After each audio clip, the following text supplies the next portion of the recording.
faire vivre les stations de ski en particulier au même rythme que ça l'a fait jusqu'alors. Mais il y a des gens qui vivent de ces activités-là. Et donc il va falloir trouver une manière d'adapter nos territoires et typiquement cet exemple-là, sans laisser les gens qui travaillent dans ce secteur sur le carreau. Et donc on va avoir besoin d'une intervention qui se situe pas au niveau individuel, qui se situe au niveau des territoires et de l'État. Les scientifiques mettent en avant la nécessité de s'adapter à ces situations de sécheresse, qui pourraient se reproduire plus souvent, plus intensément et sur des durées plus longues. Mais au-delà de s'adapter, ce qui est recommandé, c'est aussi de repenser complètement nos usages individuels et collectifs. À l'image de la sobriété énergétique, il va falloir imaginer une politique de sobriété et d'efficacité en eau, comme le font déjà certains territoires. Cela peut passer par des espaces démocratiques pour s'assurer que la gestion de l'eau est tournée vers le bien commun.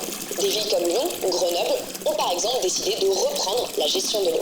Cela passe aussi par repenser entièrement nos villes et l'artificialisation des sols. Désimperméabiliser les sols permettrait l'infiltration des eaux de pluie vers les nappes. Et enfin, sensibiliser aux enjeux de l'eau, pour permettre à chacun de prendre conscience de sa préciosité et d'agir en conséquence. Comme le souligne si bien la co-autrice du GIEC, Yamina Saeb, spécialiste de l'atténuation du changement climatique, il n'est plus question de changement à la marge, mais d'une révolution. Quand on entend des politiques qui discutent le petit détail, etc., c'est pas dans le détail, c'est une métamorphose.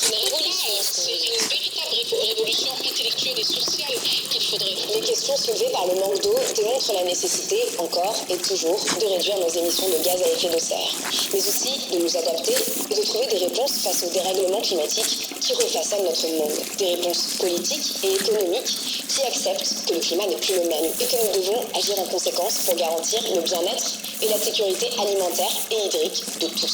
Si l'on peut toujours espérer que les pluies soient suffisantes pour recharger une nappe phréatique, les tensions autour du manque d'eau ne vont pas s'évaporer pour autant. Face à cette situation, si le gouvernement s'obstine à demander l'essentiel des efforts aux individus, sans pour autant accompagner et prévoir des changements systémiques en remettant en question notre modèle économique et de consommation, l'avenir risque d'être bien sombre. Là encore, s'accorder sur une vision partagée et juste de la sobriété sera déterminant. L'été dernier, Yamina Saeb alertait déjà face aux mauvaises interprétations de la sobriété par le gouvernement.